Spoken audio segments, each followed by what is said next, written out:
스가랴 4장 1절에서 14절입니다. 1절.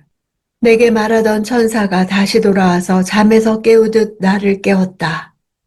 3장의 네 번째 환상에서는 대제사장 여호수아에게 초점을 맞추었고, 이제 다섯 번째 환상에서는 정치 지도자 스룹바벨에게 초점을 맞추어 그를 중심하여 성전 재건이 완성될 것을 예언하고 있습니다.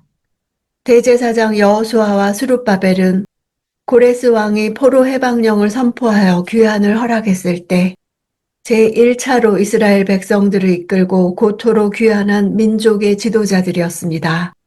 스룹바벨은 다윗 집안의 생존자로 정통 유다 왕위를 계승할 수 있는 적임자였습니다.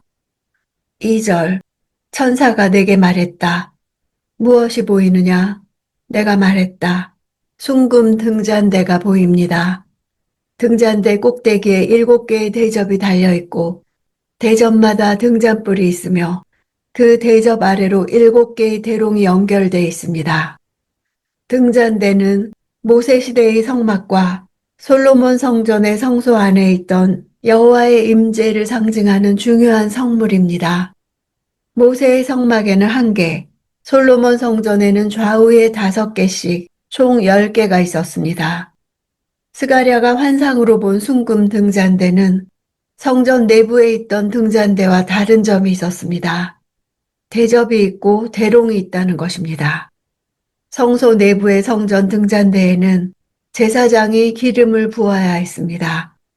그러나 환상 중에 본 등잔대는 좌우편의 올리브나무로부터 자동적으로 기름이 흘러나와 끊임없이 기름이 공급되었고 7개의 대롱을 통해 흘러내린 기름이 대접에 저장되어 등잔불을 밝혔습니다.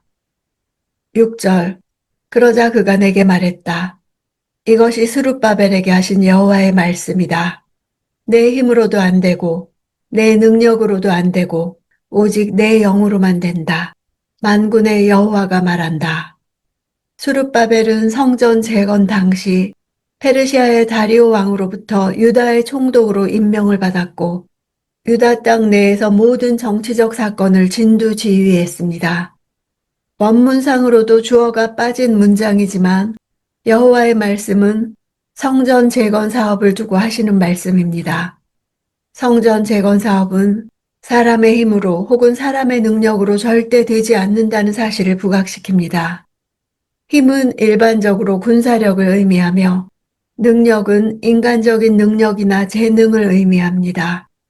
당시 포로 귀환민들에게는 독립적인 정부나 군대가 없었습니다.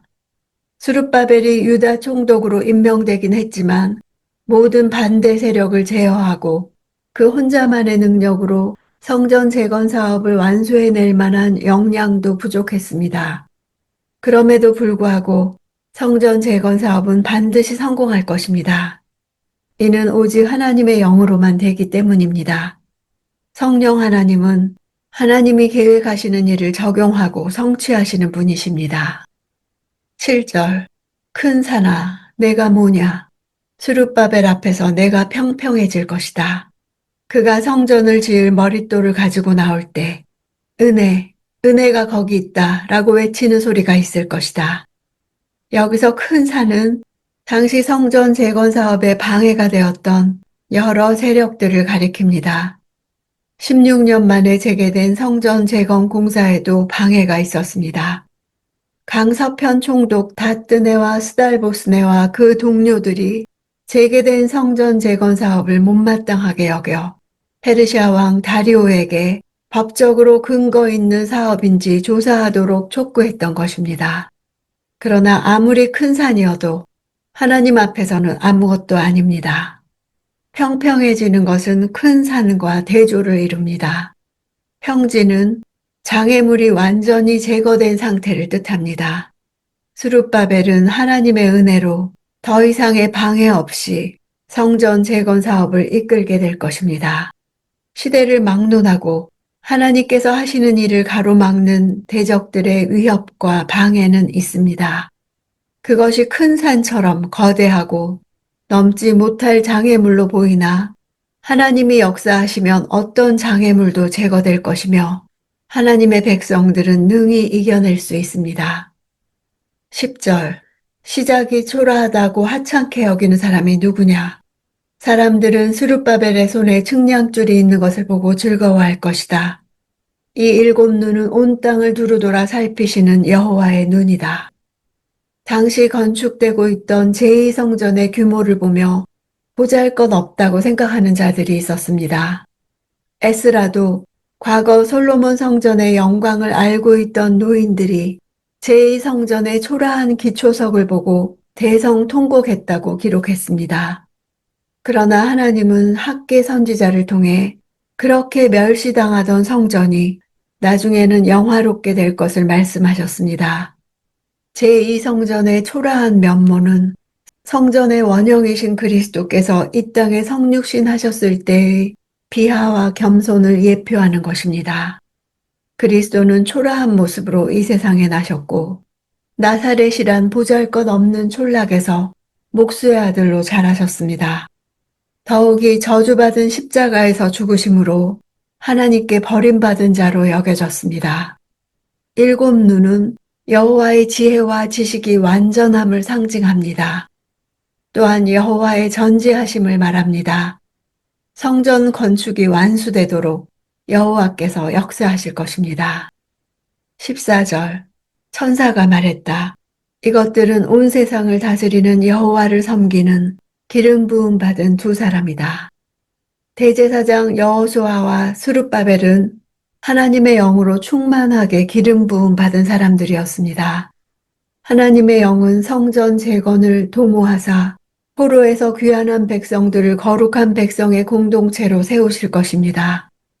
당시 두 사람은 하나님의 거룩한 계획을 성취하는 도구로 기름 부음 받아 세움을 입었습니다.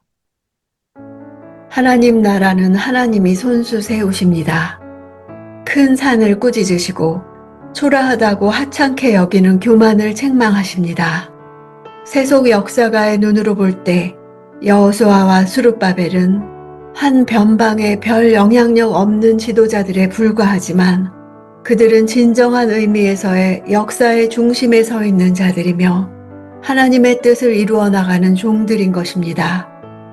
그들을 통해 하나님의 일들이 이루어질 것입니다. 넘을 수 없는 큰 산이 막아선 듯한 내 인생과 초라하고 하찮은 듯 느껴지는 나의 미래를 향해서도 선포합니다. 내 힘으로도 안 되고 내 능력으로도 안 되고 오직 하나님의 영으로만 된다. 성령으로 될 것을 믿는다면 큰 산도 평지가 될 것이며 내 인생 또한 결코 하찮은 인생이 아닌 것을 믿습니다.